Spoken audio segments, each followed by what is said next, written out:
Hello everybody and welcome to Emer's Pesty Testy. Yes, it's me, Emer Stamp, the author and illustrator of the Pest series. Now, whilst I was writing the books, I discovered some incredible facts about the pesty creatures in them. So I thought, why don't we make a little pesty quiz up and see how much you know. So, the rules. I'm going to read you a question and then suggest 3 or 4 answers. You're going to have a really good think about it, think about it, think about it, think about it. Then, with a show of hands, you're going to commit to an answer. Now, if you're at home playing on your own, obviously you know which your answer is. And if you're in school, your teacher can count up your vote. You might want to pause the video whilst you're doing this, but otherwise it should be really straightforward. Okay, first up today, it's a strength question. Yes. Right, the Hercules beetle is the strongest creature in the whole world. Okay, but just how much can it lift? All right, can it lift A, 50 times its own body weight? That would be the same as you going round your class and picking up all your classmates and then probably going into the next classroom and picking up a whole load more of them. Okay, and then holding them above your head, right? So 50 times more, that's A. Okay, or is it B, that the Hercules beetle is so strong that it can lift 550 times its own weight? Okay, that would probably be like you picking up, I don't know, at least a baby elephant, maybe even more. So 550 times its own weight, can you imagine? All right, okay, so C, this is even more ridiculous. Okay, can the Hercules beetle, strongest creature in the world, can it lift up to 850 times its own weight, which would definitely be like you lifting up an elephant, a really big elephant, and just like, that's a heavy first question. Okay, let's put our thinking caps on and have a really good think. Think about it, think about it, think about it, think about it, think about it, think about it, think about it, think about it, oh yeah. Okay, so which is it going to be? A, B or C?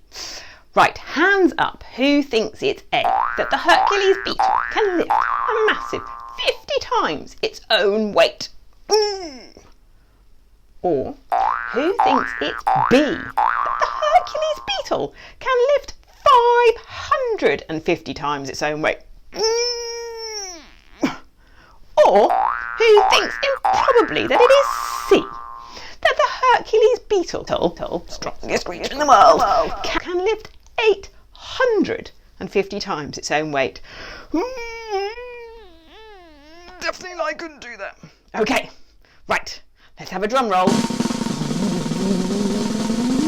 I can reveal that the answer is C. Yes, the Hercules beetle can lift up to 850 times its own weight, which would be the equivalent of you going to the zoo, just going over to the elephant enclosure and just picking up an elephant and just walking away with it. That's mad. Okay, on to the next question. In the pest books, Professor Armageddon is a particularly despicable character. And here is a particularly despicable question about cockroaches. Okay, how long can a cockroach live without its head? That's right, its head is gone. How long can it live for? Can a cockroach live for one day, a whole 24 hours without its head, just wandering around, bumping into things all over the place? Or is it that a cockroach can live without its head for an entire week? A whole week? No head?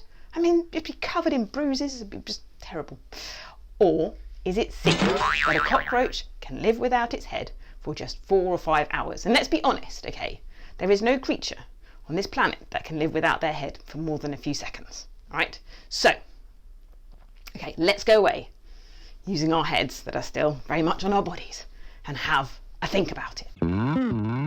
Think about it, oh yeah, like really think about it, like oh yeah, like think about it, like think about it. All right, now it's time to decide just how long that cockroach can live without its head. Okay, hands up. Who thinks that a cockroach can go a whole 24 hours, one whole day, without its head? Okay, now who thinks it is B, that a cockroach can go without its head for an entire week? eyes, no head, just a little body running around. Oh, the idea of it makes me feel quite funny.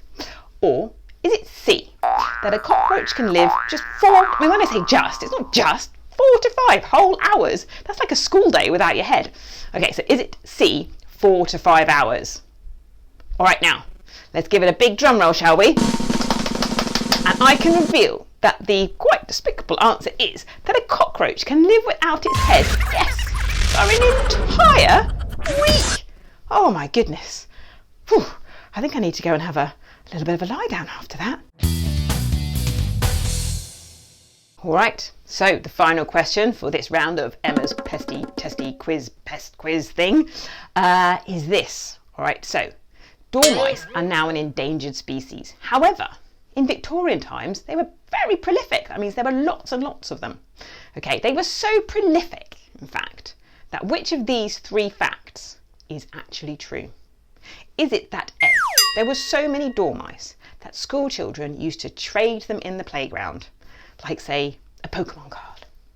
Or is the fact that there were so many dormice that B, people used to use them to scuttle up and down their blocked toilet pipes to unblock them? Oh, poor little dormouse. Or is the truth that there were so many dormice back in Victorian times that they used to bake them into enormous pies and serve them at country fairs? Oh, poor little dormice. Right, let's have a little snooze, like a little dormouse, and have a little think. Think about it, think about it, think about it, think about it. Ooh. Okay, wakey wakey, it's time to decide which is the correct answer. So, hands up if you think that in Victorian times there were so many little dormice that the children used to take them into school and trade them in the playground. Or, who thinks that the answer is B, that there were so many dormice in the Victorian times that people used to take them and have them run up and down their blocked toilet pipes to clear them?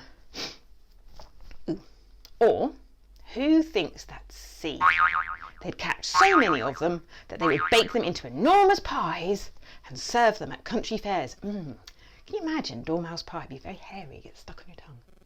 Okay, right, so hopefully you've all decided on which answer it is. So now I will reveal which is the actual true answer. Okay, so let's do a big drum roll. Final one of this quiz, because I can reveal that the answer is, in fact, yes, it's A. Yes, there were so many dormice in Victorian times that children used to catch them and take them into the playground and trade them, just like you might trade a Pokemon card. Thanks everyone for playing along. I really hope you enjoyed it, and I hope you found out some amazing facts. Now, if you liked it, give me a thumbs up. If you'd like to have more pesty testy time with me, then just add a comment in the box below. Otherwise, I'll be back very soon. Take care, guys. Bye-zy-bye.